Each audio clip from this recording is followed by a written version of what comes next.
Hi everyone, welcome back to my channel. This is Vian. Sorry I've been away from YouTube for a while, and the reason why is I have a little secret. I am currently pregnant with my second baby. My husband and I have been planning to have our second baby a while. The delay has been mostly because of the pandemic and work-life balance. I am working full-time as a nurse practitioner. I am also going to school part-time to get my doctorate. I'm also taking care of a 10-year-old, so life has been very busy, so there hasn't been really a good time to have the second baby.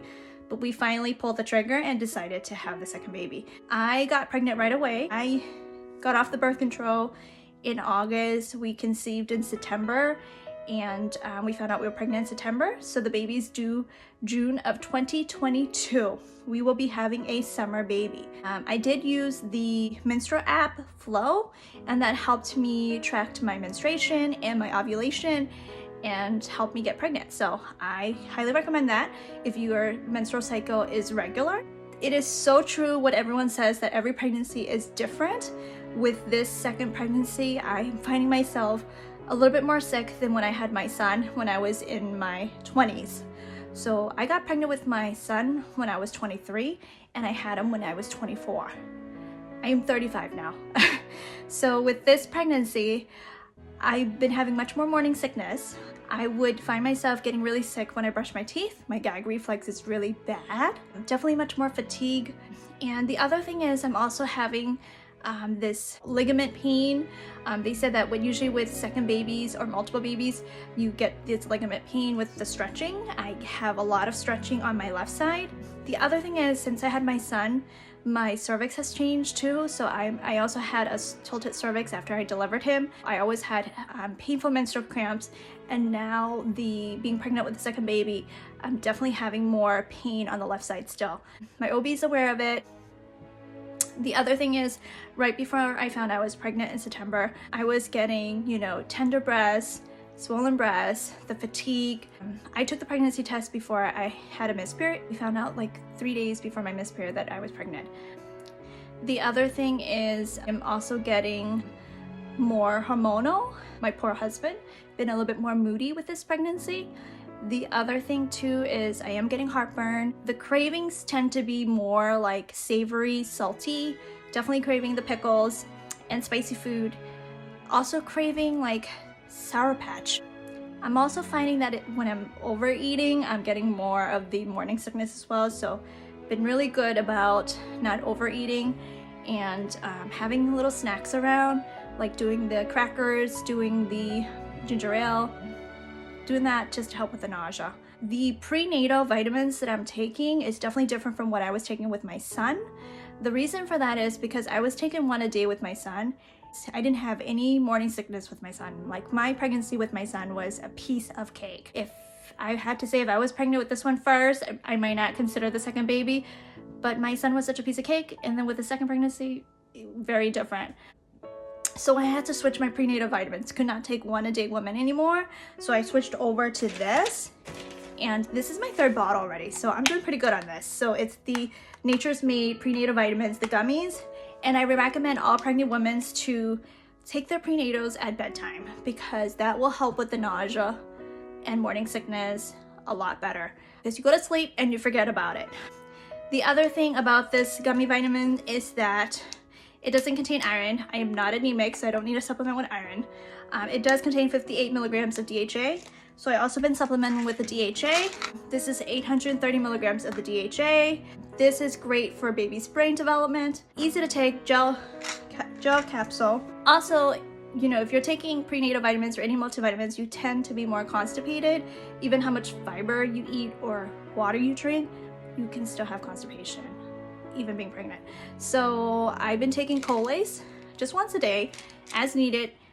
If you tend to be more constipated, then I would take it twice a day. I know, TMI, but hey, let's be real here, right?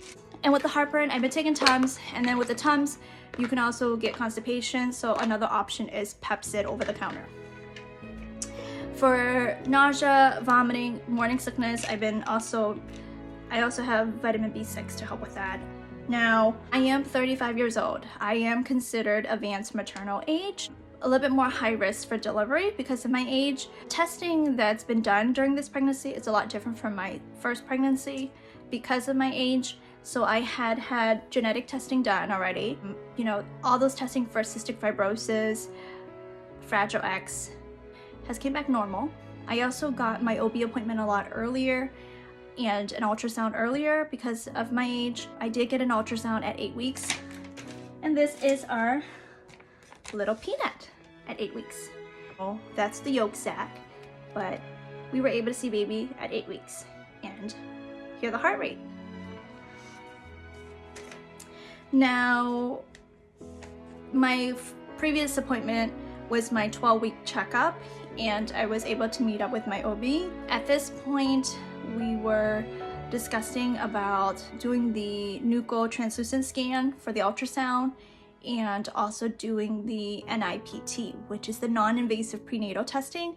I never had this done with my first baby. I don't think it was available at that time. So what this means is the ultrasound is going to measure the nuchal translucency for a Down syndrome, and then the blood test, which is the non-invasive prenatal testing, which is going to detect any Down syndrome in your blood. The other thing about the added bonus of this blood test is that you can also find out the sex of your baby. Yes, before the 20-week ultrasound. So we are very happy with that because we do want to know the sex of our baby. We like to prepare and plan, but I won't get that result for maybe another week or so. So we are anticipating that. But so far, the 12-week ultrasound went really well based on the results. And this is the ultrasound for 12 weeks. Okay. But here's the thing that I have to mention with this pregnancy being very different from my first, it's that this 12-week ultrasound was very uncomfortable. I don't know if it was the ultrasound tech that I had, but she was putting a lot of pressure on my abdomen and my uterus. And I don't ever remember having a painful ultrasound like this one. Very uncomfortable. I was definitely like grimacing and groaning as she put the probe pressure. But I'm happy baby's okay, but this was a very uncomfortable ultrasound. I don't know if other people experience this, but maybe this is my second baby, but that's what I noticed. I will have another visit in the end of December and I'll give you an update how it goes. But for now, our due date is June 2022. We are gonna have a summer baby. My 10-year-old son is very excited to be a big brother. I know there's a huge age gap, but I know he's gonna be a very good big brother. He's been asking for a sibling for a very long time, and we're very blessed and thankful that we're able to give him one soon. The other thing is second baby, the bump is much more noticeable. Like I am showing a lot quicker. So let me show you my bump. So this is my 13-week bump. You know, this dress you can't really see much, but let me see if I can give you like a profile. So this is my 13-week bump. I feel like with second baby, you see a little bit more, but you know, this dress kind of covers a lot, so. Now, I hope you like this video. Thank you for watching. Hope to see you soon.